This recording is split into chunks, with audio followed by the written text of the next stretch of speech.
Well, tonight marks 5 full days into the government shutdown. This is a live look of Capitol Hill tonight. Nebraska leaders expressing their frustrations tonight. First Alert 6's Andrew Pfeiffer joins us live in the newsroom. Andrew, we're hearing from both Democrats and Republicans tonight.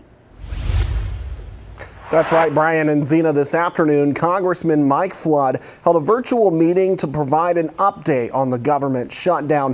While the White House, Senate, and House representatives are all controlled by Republicans, Flood was quick to point the finger at Democrats, saying that the shutdown was started by their party. He also says the government has been shut down for too long and Americans could see the consequences very soon. Flood claims House Republicans have already done their job to keep the government open and is now calling on Democrats to reach a deal. I don't want to find out what the next round of furloughs are going to be. But the reality is when you don't have any money coming into the U.S. government, you can't pay the people to do the jobs. And that is a problem. Listen, I've been in Congress for 3 years. I was a state senator for 10. I've never seen anything so irresponsible during my time in government as a government shutdown.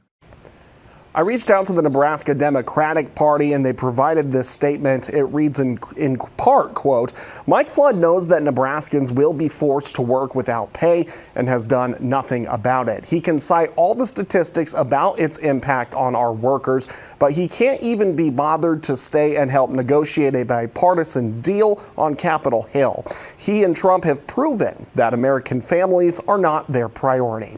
You can find that full quote on our website at firstalert6.com. Congressman Flood also highlighted some of the consequences that could loom from a continued shutdown.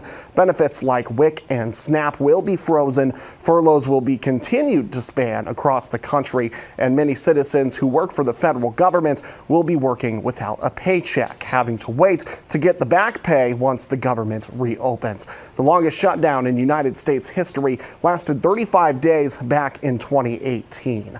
Live in the newsroom, Andrew Pfeiffer, First Alert 6. Andrew, thank you.